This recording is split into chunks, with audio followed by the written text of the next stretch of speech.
Well, hello there, humans, bees, earthlings, whoever you are, wherever you are, whatever you're doing, and whoever you're lucky enough indeed to be doing it. So I am Bushka, and here at the Bushka, PUBG Mobile gaming and all-round general love, you'd be forgiven for thinking it's Sniper Week, because I just dropped a video on the AWM, and this, again, is more sniping, and I'm doing a Car 98 sniper highlights reel and all kinds of stuff. Look, I'll be honest with you, I'm a little bit addicted to sniping. I can't help it. It's just in my blood. It's part of who I am. It's my nature. It makes me feel more of a human, and all round just gives me a fun, thrilling shiver up the spine. So I thought I'd take the opportunity to do a little bit of a tactical overview of the sniper. And I just want you to understand what I'm doing at the moment. See, I'm not actually trying to win the game. I'm just no-scoping with the Car 98, even though it's the last bit and it's a chicken dinner, and I hit him like 4 or 5 times and he still didn't go down, and I don't know why, but anyway. The reason I'm doing that is in upcoming patches, we're going to get the first-person view, no third-person view. And when that happens, I don't want to be like a babe in the woods running around going, oh my God, I can't snake in the grass anymore and win a chicken dinner that way. So I've been running a lot of arcade mode, and I've also been running a lot of arcade mode without the whole snaking in the grass thing to win it. I mean, I'm not saying that's a bad thing. I'm uploading a video at the moment that is, have a look at this bloke. He doesn't have to worry about these questions. He just thinks back to a time when life was simpler, when he was sailing a small, lightweight wooden skiff across a calm blue ocean, watching the sun glint down and thinking of the eyes of the woman he loved and how he's going to go to dinner that night and have a little bit of coq au vin with, that's chicken, French chicken dinner. Just, man, I make this stuff up as I go along. You wouldn't believe it. You'd think I had a script. No, you really wouldn't think I had a script. But anyway, I want to talk about tactics. I'm not saying that snaking in the grass is an illicit tactic. I'm not saying that it shouldn't be done and that it's not tactically completely A-OK and China number one. What I'm saying is that snaking in the grass, if you're playing in first person, is not really an option. Won't get you anywhere. And so what I'm doing when I'm playing these games is I do want to win, but I want to win without going prone and crawling around, because I'm trying to get myself trained up and ready to roll for the first person shooter mode that is going to be coming up. It's currently on the Chinese client. It's not on our English client here because we don't have it yet. And I'd like to speak to one other thing. One of the reasons we're getting so many hacks on the English client, I believe anyway, is that the China client is released a full patch earlier. So they've got that on the Chinese client right now. They had arcade mode and everything before us. They had Miramar, a patch before us. So if you're a hacker and you're trying to actually play the game and get an unfair advantage on people, and you get the patch a whole, 3 weeks earlier, that's manna from heaven. That's easy money. And there's a reason why most of the hackers I've seen in-game are Chinese flags. It's because, man, they've got the game a month earlier. They've got the ability to do whatever they want with the game, and it makes a whole lot of sense that would mean they are going to get this client and get it hacked and working much simpler, much easier than they are the Chinese client that's released from the darkness. It comes up, they don't get to see it early, they don't get the chance to really work it out. Like that bloke who wasn't really working anything out, he was just sitting here and giving me a free kill. I don't know if he was sitting down doing his best impersonation of the Thinker, Rodan's the Thinker, but whatever it was easy money for me. Now, I would rather run a pistol these days. The pistol gives you the ability to actually bend over and run crouched and be silent when you're doing that. But running the Mini 14 or the SKS in addition to your sniper rifle when you're in this kind of game mode is completely valid, and I do it all the time as well. It all depends on the map, the situation I'm in, whether I'm going to be running around in an urban area, and whether I'm going to need that stealth advantage or if I'm going to be needing, the Mini 14 for instance has 20 in a clip. I've got the Mini 14 over an SKS because I don't have an extended mag on a sniper. If I had an extended mag, I'd probably run the SKS because then I could put 20 in the clip, which is a lot nicer and a lot safer than running an SKS with 10 in a clip and running dry when you're in a brawl and having someone just get an extra 10 shots at you with a Mini 14. But let's talk about sniping. One of the keys about sniping is the terrain you pick. I'm going for the mountains here, and I'm not sitting inside a house. There's a reason for that. If you are in one place and you don't know where your targets are, and you don't have wide open fields of view, and you sit there for a long time, it's really easy to be sniped yourself. Because, look, let's be honest, people aren't that stupid.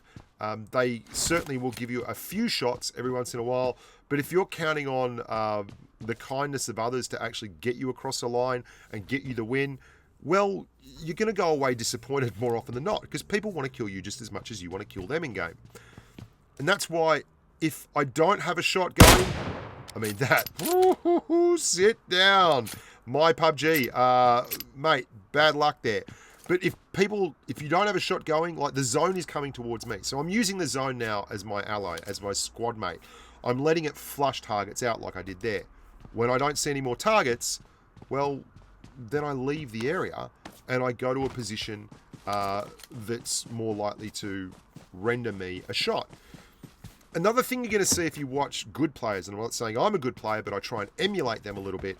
Another thing you're going to see is when they fire a shot, they then move.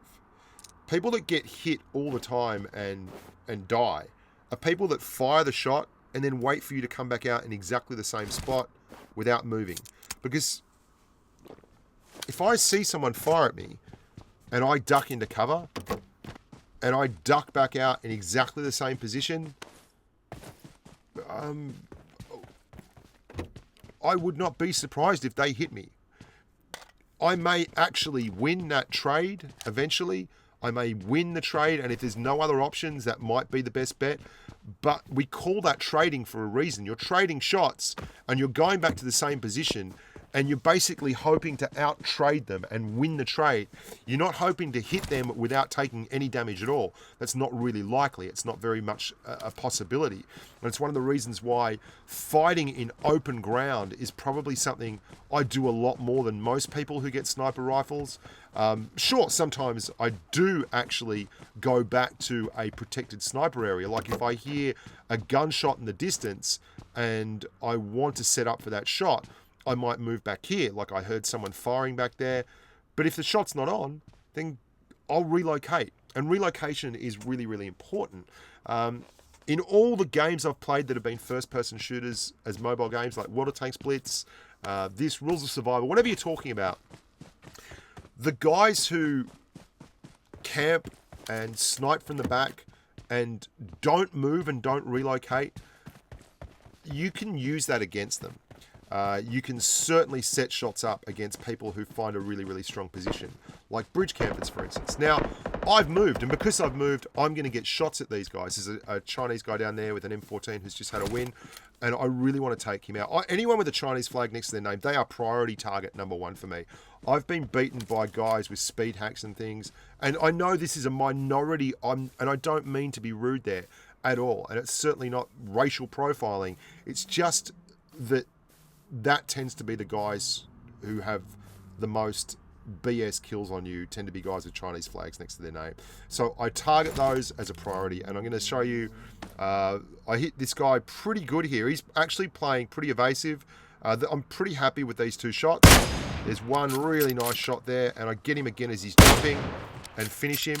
Jumping is good. I do it as well. But there's a problem with jumping. When you're in the air, it allows people who are actually experienced to line up the next shot because they know where you're going to land. And that means if they lead and target where you're going to land instead of trying to get you as you're jumping, then they are going to hammer you, right? So be very, very careful when you jump and who you're jumping against. I do it. We all do it. But it is something that can be used against you. I'm moving around here. I'm in a pocket in the ground. You see how it's kind of like a depression at the top of the hill. These are my favorite spots to open world snipe from because they allow you to have cover on multiple angles and from multiple sides. The ocean is to my left down here, to the north, and I can see who's down there pretty comfortably. So I'm not really worried about being sniped from there. And then I can use the ridges in this semicircle to actually cover off my ass from all over the place so I don't get wrecked. But I digress. These are just the things that are going through my head when I'm running in a game like this. And rather than cut up all the crazy footage and just go bang, bang, shot, shot, shot, look at me, I'm amazing. And we can all do that. I'm showing you actually what's going on here so that you get some kind of concept. I'm worried about the bridge. I'm worried about people running in over the bridge because the circle is covering both this side of the map and the other. And the reason I'm not pushing away from here is if the circle screws me and decides to go over to a tiny slither of land to my north, I want to be able to get into it really, really quickly. And I don't want to be the guy who's running into that area on the zone line with everyone who's got half a brain looking at the zone line. So I'm letting the zone come in and covering off both my ass where they're going to be coming down that mountain, and possibly the guys that are over the far side of the map, particularly anyone that's camping the bridge. That worries me a lot. The bridge is my main worry, but then I've seen a target over here just down near the edge of the water. Now, I'm going to wait for this shot. I'm waiting for a shot. That's a long way away. I've got a 4x scope. I don't have an 8x. I'm waiting for the right shot. I'm waiting for that target to actually sit still, and then I'm hoping I'm going to hit it. And we do. We get the headshot. Patience is key. If they don't know you're there and you fire and they've got half a brain, they're going to know where you're firing from. They're going to look at the mini-map and they're going to make a shot at you, and then it turns into a trade. And we don't like trades because trades implies that we're giving up hit points to take hit points off them. People that make trades tend to die. You can't help that. Sometimes the trades happen. There's someone being pushed in on the bridge. Hey, like this is what I was talking about. There's a guy in the water. I'm not going to make that shot. The water's really, really tricky. And then I take that shot, and because I fired, someone else starts hitting me from the other direction. You can see I've got the guy in the water. There's a guy on top of the bridge. There's a guy in the water. So I move back to that little bowl. There he is. There he is on the bridge. Excellent. And we're now in a position where he's got to move and he's got to come to us. All cool. So I've got one guy in the water, one guy on the bridge. I'm relocating, so I'm back in my safe little space here. And the reason I want to clear these guys first is I don't want to be running into the zone. It's only 140 meters away, but I don't want to be running into the zone with at least one, possibly two humans pushing right up against me. It's not cool. There he is. Now he's actually fighting the guy on the bridge. Excellent. And he's going to clear the guy on the bridge for me. I'm going to let him have a shot at that guy on the bridge, and then I'm going to take this guy out. Excellent. That's really, really grubby on my part, but you know what? Let them fight fire and fire, and then me take them out. I've now cleared. There is no one behind me. There's only one other person left in the map, and I'm going to fast forward to that encounter so that you can see it happening. Now, I understand you might be disappointed in me here, and you might want to see me carry off the chicken dinner and all that, but I'm just not interested in that. That's not why I'm here. Much like the game I showed you at the start, where I'm not lying down in the grass and I'm not proning, I'm trying to get myself up to speed with actually fighting someone while standing up in a final circle using trees and cover. So I'm basically going to let this guy just lie down in the final circle and wait for me and get his chicken dinner, because here's the thing. Arcade mode does not count against your stats. I use arcade mode to get footage and get, like AWM footage, for instance, is a lot easier to get in arcade mode than running around trying to find a crate one out of every three. There he is. I mean, he's right there. I see him and I die. Okay? You can't help that. That's all there is to it. I try to duck down at the end behind the ridge, but I mean, if I was trying to get the win there, I wouldn't have been running around like an idiot. It's just how the game works. The important part about that whole thing was working the angles, working the numbers, talking about how I'm using the zone and how I'm watching my back.